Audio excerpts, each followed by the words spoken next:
Dear students, I am Nila sir, your physics teacher. आज हम class 10 की physics पढ़ाने जा रहे हैं। जैसा कि आपको हमारे 3 lecture first, second and third आप तक पहुंच गया होगा। आज आपका लेक्चर 4 होगा। लेक्चर 4 बेटा, lecture 4 on reflection of light, reflection of light, class 10, class 10 physics. ये आपका लेक्चर 4 है बेटा। अब इसके आगे हम आज जो है प्रकाश के अपवर्तन की नियम बताएंगे बेटा। तो आपकी हेडिंग होगी बेटा प्रकाश के अपवर्तन का नियम। हेडिंग है बेटा प्रकाश के अपवर्तन का नियम, प्रकाश के अपवर्तन का नियम।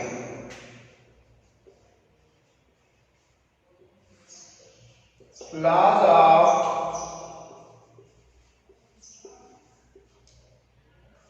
Refraction of light, laws of refraction of light. जैसा कि आपने रिफ्लेक्शन ऑफ लाइट, प्रकाश के परावर्तन में 2 नियम पढ़े थे बेटा, इसमें भी आप 2 नियम पढ़ेंगे। तो इसमें थोड़ा आप लिखिए, प्रकाश के अपवर्तन संबंधी 2 नियम है जो इस प्रकार है। नंबर एक बेटा प्रथम नियम, हेडिंग डालोगे आप प्रथम नियम। ये प्रथम नियम है बेटा, फर्स्ट लॉ है, फर्स्ट लॉ। पहला नियम क्या है बेटा, समझ लो आप।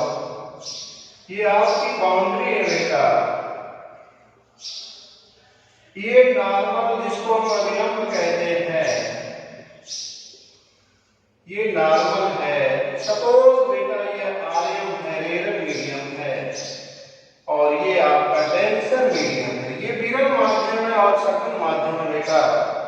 अगर प्रकाश की किरण अगर ये आएगी बेटा, तो जब विरल माध्यम से सघन माध्यम में आती है तो अभिलंब की ओर झुक जाती है। इस रे का नाम बेटा इंसिडेंट रे, इस रे का नाम बेटा रिफ्रैक्टेड रे, रिफ्रैक्टेड रे होता है बेटा। अपवर्तित किरण बोलते हैं। जैसा कि पहले लेसन में आपने परावर्तित किरण का नाम सुना होगा, यहां अपवर्तित किरण का नाम सुन रहे हैं। ये कोण बेटा आई होता है, ये कोण आर होता है। ये आपतन कोण होता है, ये अपवर्तन कोण होता है।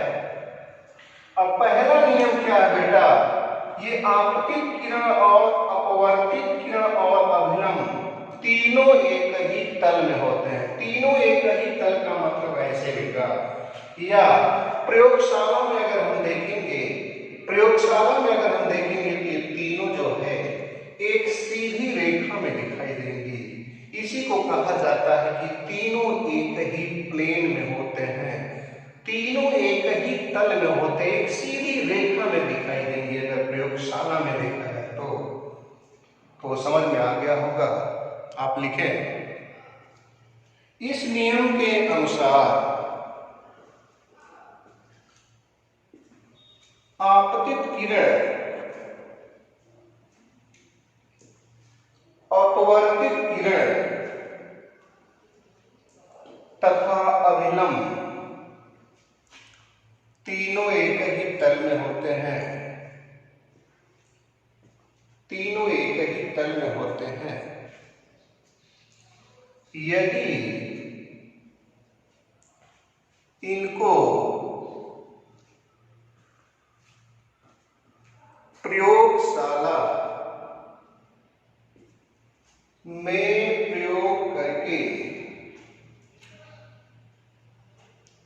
देखा जाए तो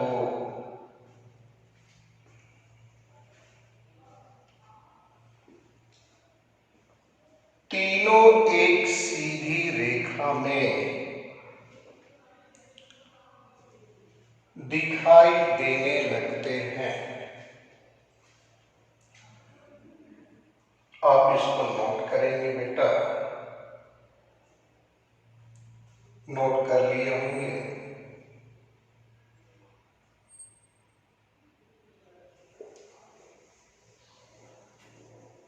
अब आपको बेटा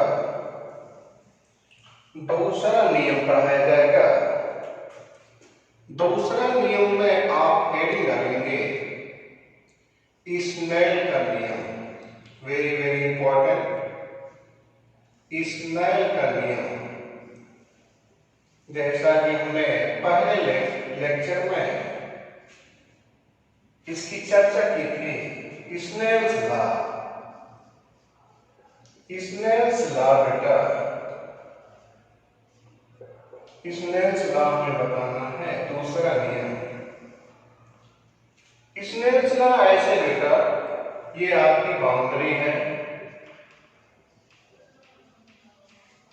चलो ये डिस्टम है, डेंसर मीडियम है, और ये आर्यन है, रेयर मीडियम है। ये नॉर्मल है बेटा। तो ये जब रे आएगी डेंसर मीडियम से आर्यन में, रेयर मीडियम में, तो अभिलंब से दूर चली जाती है, अवे फ्रॉम द नॉर्मल। इस एंगल का नाम आई, इस एंगल का नाम आ। तो इसमें क्या कहते हैं बेटा, ये आपतन कोण है, ये अपवर्तन कोण है। तो आपतन कोण की ज्या, ज्या मतलब ऐसे लिखेंगे बेटा, ज्या। ज्या का मतलब है साइन। तो इसमें कहते हैं आपतन कोण की ज्या यानी साइन आई, और अपवर्तन कोण की ज्या, ज्या मतलब साइन, साइन आर का जो अनुपात होता है, जो रेशियो होता है, वह अपवर्तनांक के बराबर होता है। ये n2 लिखेंगे, ये n1 लिखेंगे बेटा, बराबर n मान लेते हैं। ये आपका स्नेल का रूल है। n1 किसको मानेंगे बेटा, n2 किसको मानेंगे? जिस माध्यम से प्रकाश की किरण आती है उस माध्यम को n1 माना जाता है, और जिस माध्यम में प्रकाश की किरण प्रवेश करती है, दूसरे माध्यम में जाती है, उस माध्यम को n2 मान लिया जाता है। यानी जहां से प्रकाश की किरण आती है उस माध्यम के अपवर्तनांक को n1 मान लिया जाता है, और जिस माध्यम में प्रकाश की किरण प्रवेश करती है उसको n2 मान लिया जाता है। अब पहले स्नेल का नियम लिखिएगा, उसके बाद ये नोट करिएगा। लिखिए, इनके अनुसार आपतन कोण की ज्या ये लिखा हुआ है। आपतन कोण की ज्या अर्थात साइन आई। साइन आई, साइन को हिंदी में ज्या कहते हैं और आई को आपतन कोण कहते हैं। साइन आई तथा अपवर्तन कोण की ज्या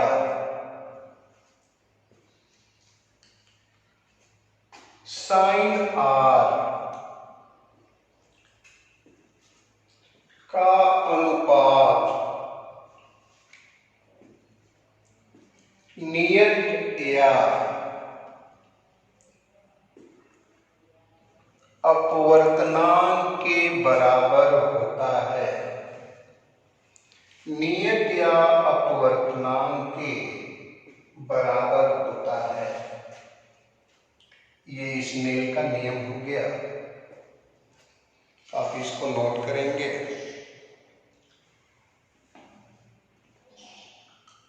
अब हमें ये प्रमाणित करना है स्नेल के नियम से बेटा कि प्रकाश की किरण जब विरल माध्यम से सघन माध्यम में प्रवेश करती है तो अभिलंब की ओर क्यों झुक जाती है।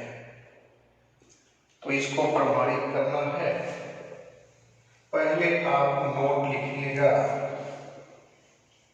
नोट में आप समझ लो बेटा, नोट में ये लिखिएगा, ये नोट इंपॉर्टेंट है, समझना होगा आपको, समझने होंगे आपको। इफ n2 बटे n1, n2 यदि बड़ा हो बेटा, बिग हो, और ये जो है छोटा है, स्मॉल है, अगर अंश बड़ा हो हर छोटा हो, यानी न्यूमरेटर बड़ा हो डिनोमिनेटर छोटा हो बेटा, तो बड़ी संख्या में अगर छोटी संख्या से भाग दोगे तो सदैव एक आता है। एक से सॉरी एक से ग्रेटर आता है, एक से अधिक आता है, सदैव एक से अधिक आता है। बड़ी संख्या में छोटी संख्या से भाग दोगे बेटा तो ऑलवेज हमेशा एक से बड़ा आता है। एक से बड़ा आएगा तो बेटा आप n लिखिएगा। एग्जाम्पल दे रहे हैं 5/4, 3/2, 9/4, 6/5। अब देखो ऊपर वाला जो है अंश जो बेटा बड़ा है, इसमें हर इससे छोटा है, इसमें भी जो हर छोटा है, इसमें भी छोटा है, इसमें इस भिन्न को हल करोगे बेटा तो क्या आएगा, एक से बड़ा ही आएगा, है ना।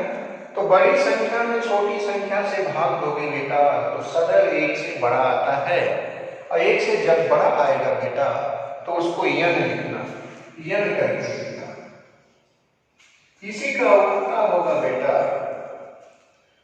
इफ n2/n1 ये छोटा हो बेटा और ये बड़ा हो, तो बोलो क्या होगा बेटा,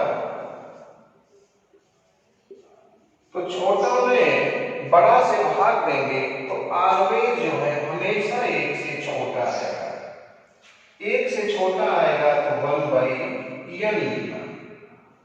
जैसे एग्जाम्पल 2/3, 5/6, 7/8। देखो ऊपर क्या है बेटा, अंश सब छोटा है, हर सब का क्या है, बड़ा है। तो ऐसे भी इनको हल करोगे बेटा तो एक से इनके मान क्या आएंगे, छोटा है। तो इसको नोट करें, जल्दी नोट करें, फिर आगे हम पढ़ाएं। इसके आगे नोट करिएगा।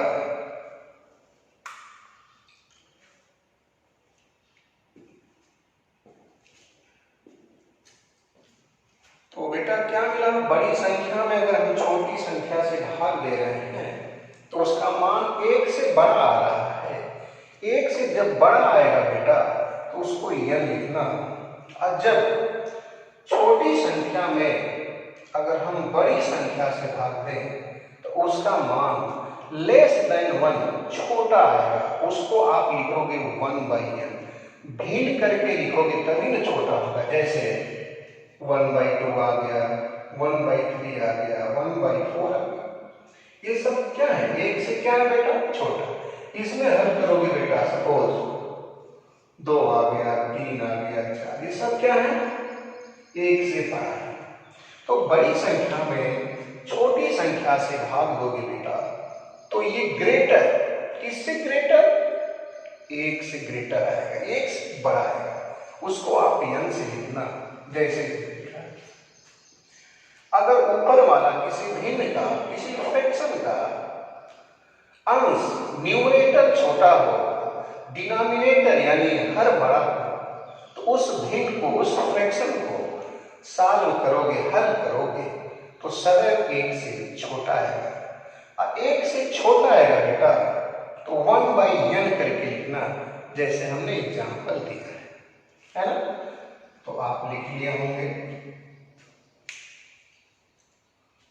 अगला नोट लिखिएगा, तीसरा नोट बेटा।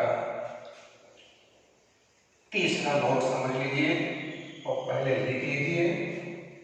लिखिए, जब प्रकाश की किरण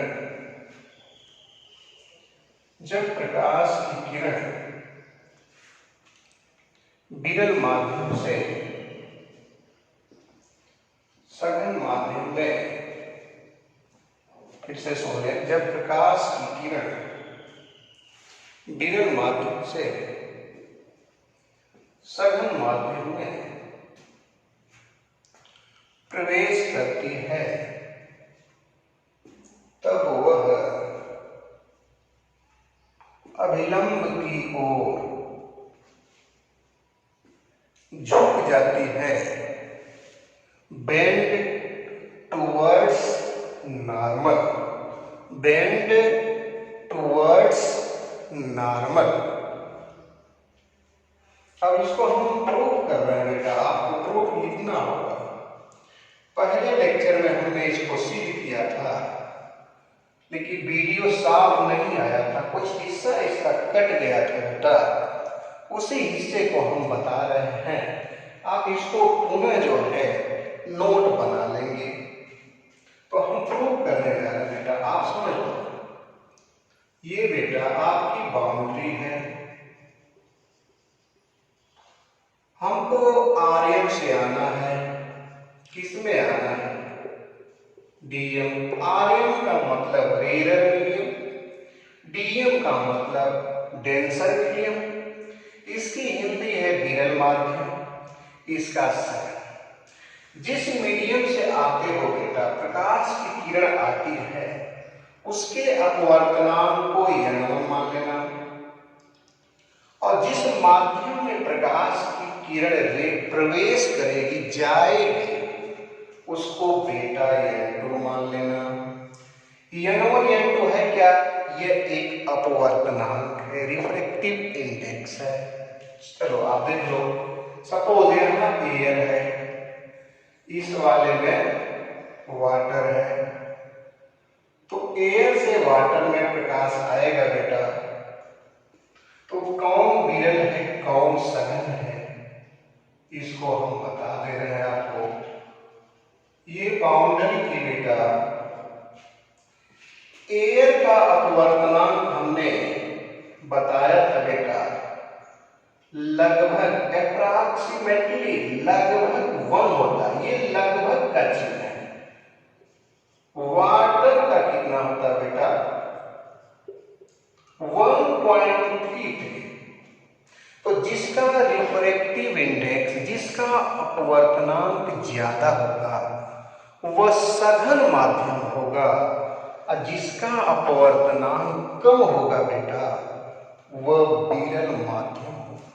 तो एयर और वाटर में कौन सघन है, कौन विरल है? तो एयर विरल है, वाटर सघन है। तो अब बताओ n1 बड़ा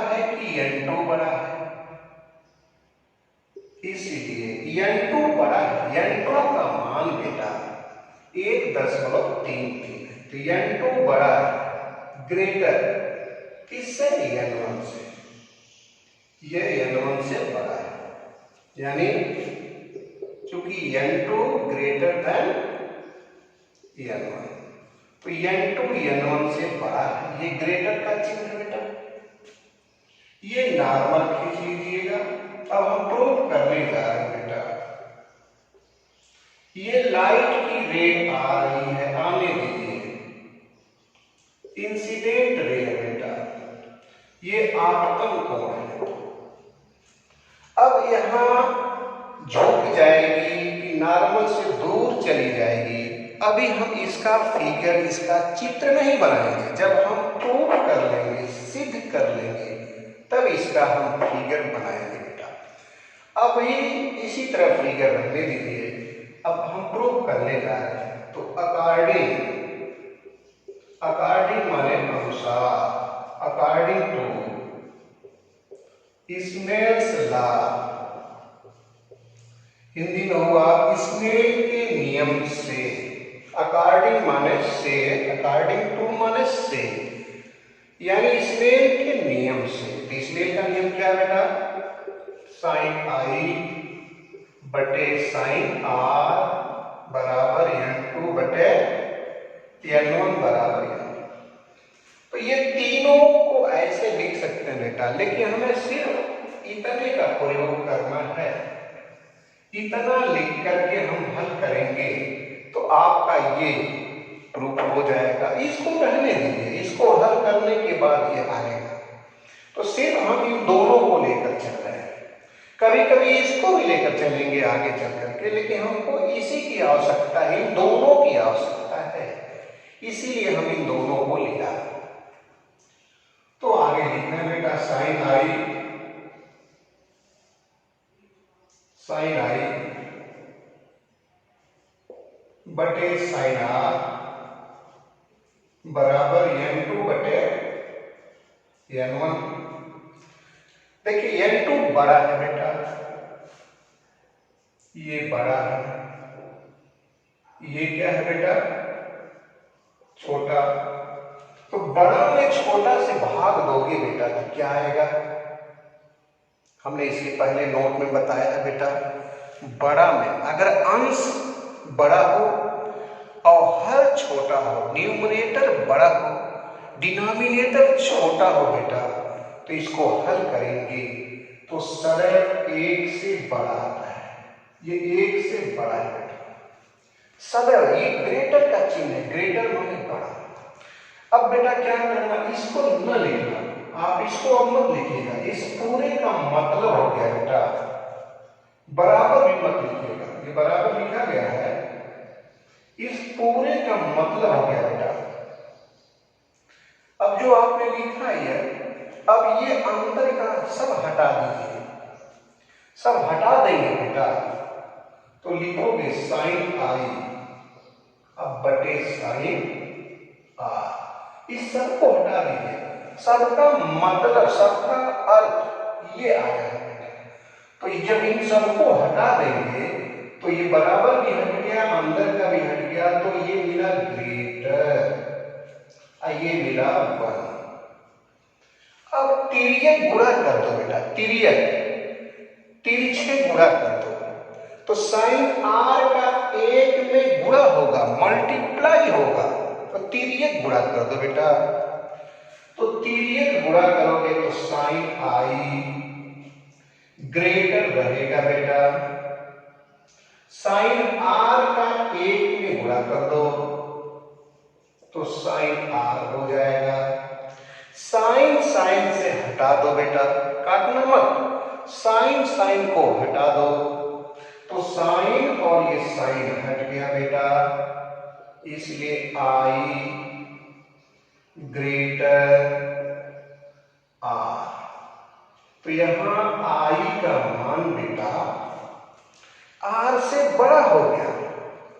तो ऐसा फिगर बनाओ बेटा जिसमें आई जो है आर से बड़ा बने, अर्थात आर छोटा बने, यानी आई जो कोण है आपतन कोण, इस अपवर्तन कोण से बड़ा बनाना है, या दूसरे शब्दों में क्या कह सकते हो कि अपवर्तन कोण को हमें आपतन कोण से छोटा बनाना है।